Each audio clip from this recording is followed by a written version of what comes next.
Hello friends, प्रकल्प online पाठशाला में स्वागत है। मैं माधव कुंडल आप लोगों की स्वास्थ्य इकाई का ही सीरीज में एक अगला लेक्चर आप लोगों के सामने लेकर आया हूं।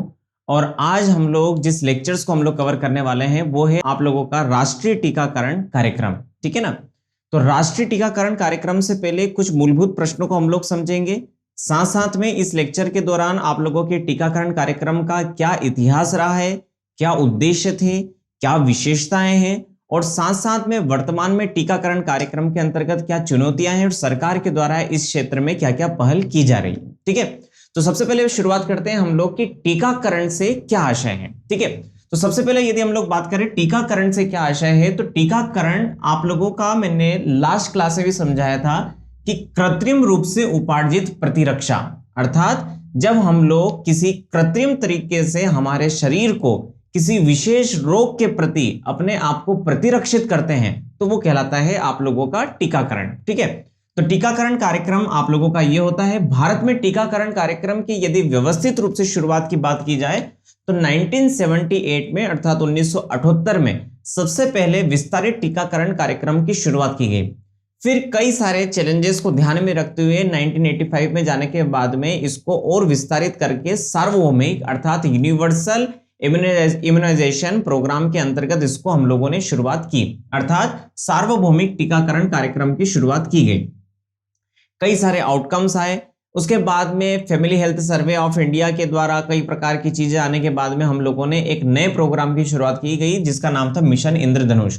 देखिए, मिशन इंद्रधनुष और सार्वभौमिक प्रतिरक्षा कार्यक्रम को हम लोग बहुत ज्यादा अलग न करते हुए यदि हम लोग इसको एक साथ ही समझे तो आप लोग इसको ज्यादा व्यवस्थित तरीके से समझ पाएंगे। जैसे टीकाकरण कार्यक्रम देश में हर जगह पर चल रहा था, लेकिन कुछ ऐसे विशेष पिछड़े जिले थे जहां पर टीकाकरण कार्यक्रम एक अपने उस लक्ष्य को प्राप्त नहीं कर पाया जिसका एक उद्देश्य था, जिसको पूरा करने के लिए 2014 में कुछ विशेष जिलों, कुछ विशेष ब्लॉकों में इसको टारगेट किया गया और मुख्य रूप से उन 7 वैक्सीन के ऊपर इसको कंसंट्रेट किया गया जो आप लोगों के इन ब्लॉकों में विशेष तौर पर पहुंचाए गए। इन सभी को मैंने यहां पर ब्लैक कलर से आप लोगों को बता रखा है कि ये 7 इंद्रधनुष में 7 कलर होते हैं और यही 7 आप लोगों की वैक्सीन इसमें मुख्य तौर पर इस पे फोकस किया गया, जैसे डिप्थीरिया, पर्ट्यूसिस, कालाजार, पोलियो, खसरा, हेपेटाइटिस और टीबी। इसके अलावा भी अन्य 5 रोग जो है जो आप लोगों के सार्वभौमिक प्रतिरक्षण कार्यक्रम के अंतर्गत शामिल होते हैं, जैसे मेनिंजाइटिस, निमोनिया, रुबेला, जापानी इंसेफेलाइटिस और रोटावायरस। लेकिन ये उन जिलों पर आप लोगों के लागू होते हैं जहां पर इस प्रकार के संक्रामक रोग पाए जाते हैं। अदरवाइज मिशन इंद्रधनुष में मुख्य फोकस आप लोगों का इन 7 चीजों के ऊपर है। सन 2019 में जाने के बाद में एक बार फिर से इसका मूल्यांकन किया गया कि मिशन इंद्रधनुष अपने कहां तक सफल हुआ। इसका लक्ष्य था कि 90% तक टीकाकरण कार्यक्रम को पहुंचाना। जहां पर भी इसको लक्षित किया गया है वहां पर 90% जनसंख्या तक इस चीज को पहुंचाना है, लेकिन लक्ष्य से पीछे रह गए। उसके बाद में मिशन इंद्रधनुष 2.0 वर्तमान में शुरुआत की गई और इस मिशन इंद्रधनुष 2.0 के माध्यम से 100% प्रतिरक्षण कार्यक्रम को शामिल किया गया, अर्थात 100% जनसंख्या को इसमें आप लोगों का शामिल किया गया। टीकाकरण कार्यक्रम किसी भी देश के द्वारा चालू किया जाता है तो उसका उद्देश्य क्या है। यहां पर मुझे एक थोड़ा सा आपको बताना चाहूंगा कि वर्तमान में भारत के द्वारा चलाया जाने वाला सार्वभौमिक प्रतिरक्षण कार्यक्रम विश्व में सबसे बड़ा प्रतिरक्षण कार्यक्रम है जो किसी भी देश के द्वारा चलाया जा रहा है। यहां पर इसके बाद में हम लोग देखते हैं उद्देश्य में इसका एक जो सबसे बड़ा प्रमुख लक्ष्य है वो है सामुदायिक स्वास्थ्य में वृद्धि। सामुदायिक स्वास्थ्य क्या होता है, यदि आप लोग इसको समझना चाहते हैं तो आप लोग मेरा जो इसका फर्स्ट लेक्चर था उसमें जाइए और उसमें जाकर आप लोग सामुदायिक स्वास्थ्य, पारिवारिक स्वास्थ्य और व्यक्तिगत स्वास्थ्य के अंतर को तो आप लोग समझ सकते हैं। टीकाकरण कार्यक्रम का मुख्य उद्देश्य सामुदायिक स्वास्थ्य में वृद्धि करना। दूसरा होता है संक्रामक रोगों के प्रति प्रतिरक्षा बनाना। मैंने आपको पहले ही बता रखा है कि संक्रामक रोगों से ही प्रतिरक्षा है इसके अंतर्गत, क्योंकि आप लोगों के उपार्जित रोगों के अंतर्गत गैर संक्रामक रोगों को प्रतिरक्षण के द्वारा हम लोग नहीं समझ सकते हैं। उसके लिए आप लोगों को किसी प्रकार का उपचारात्मक उपाय ही करना पड़ेगा, लेकिन संक्रामक रोगों को हम लोगों को कंट्रोल करने के लिए हम लोग प्रतिरक्षण कार्यक्रम का उपयोग करते हैं। अगला है भारतवर्ष में मातृ मृत्यु दर और शिशु मृत्यु दर जो कि बहुत अधिक थी, इसको यदि हम लोगों को कम करना है तो इसके लिए हम लोगों ने प्रतिरक्षण कार्यक्रम की शुरुआत की गई है। ठीक है ना। जैसे महिलाओं के लिए भी टिटेनस के आप लोगों के 2 वैक्सीन आप लोगों के लिए लगाना, ये भी आप लोगों के इसके अंतर्गत शामिल था। इसके अलावा टीकाकरण कार्यक्रम का एक मुख्य उद्देश्य था कि भारत को अपने इस कार्यक्रम में आत्मनिर्भर बनाना, ठीक है ना। आत्मनिर्भरता के साथ में 100% जनसंख्या को इस कवरेज के अंतर्गत लेके आना। क्या क्या इसकी मुख्य विशेषता है, उद्देश्यों को साथ में शामिल करते हैं हम इसकी कुछ प्रमुख विशेषताओं के स्तर पर बात करें तो विशेषताओं के अंतर्गत एक कोल्ड चेन सिस्टम की स्थापना करना। क्या है कोल्ड चेन सिस्टम, ठीक है।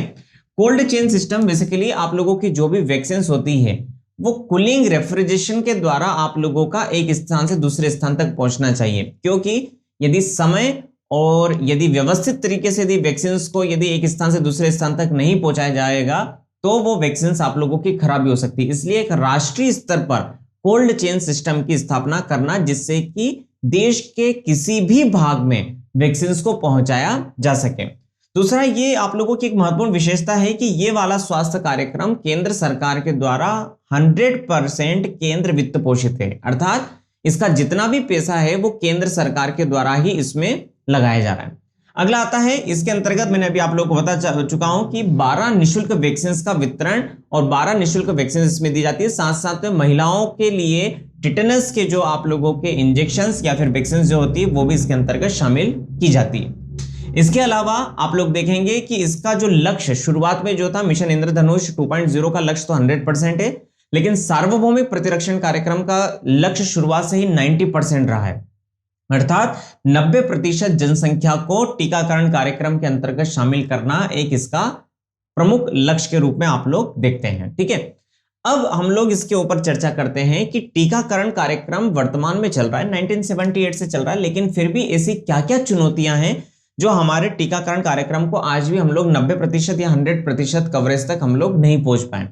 इसके पीछे कई सारी चीजें हो सकती है। इसके मैं केवल आप लोगों के मोटे मोटे पॉइंट बताता हूं, उसके अंदर मैं आप लोगों को समझाते जाता हूं। सबसे पहले सामाजिक बाधाएं। हमारे समाज के अंदर ऐसे भी कई वर्ग आते हैं जो टीकाकरण को संदेह की दृष्टि से देखते हैं या सरकार के द्वारा चलाए जाने वाले जो कार्यक्रम है उसके प्रति संदेह होता है, जागरूकता का अभाव होता है और वो टीकाकरण और इस प्रकार की चीजों को आमतौर पर अवॉइड करते हैं या फिर उससे वो कतराते हैं, जिसके कारण भी पेरेंट्स की जागरूकता के अभाव के कारण एक आप लोगों का 100% कवरेज संभव नहीं हो पाता है।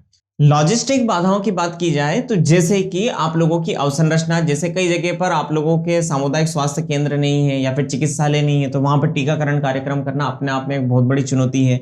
दूसरी, प्रशिक्षित स्वास्थ्य कर्मियों का अभाव, जैसे आशा कार्यकर्ता वर्तमान में एक नवीन अवधारणा ही है, लेकिन ऐसी चीजें जहां पर नहीं है वहां पर लॉजिस्टिक बाधा आप लोगों के सामने होती है। जहां पर कोल्ड चेन सिस्टम विकसित नहीं किया गया है, डॉक्टर्स का अभाव है, तो ऐसी कुछ चीजें भी टीकाकरण कार्यक्रम के समक्ष एक प्रमुख चुनौती के रूप में सामने आती है।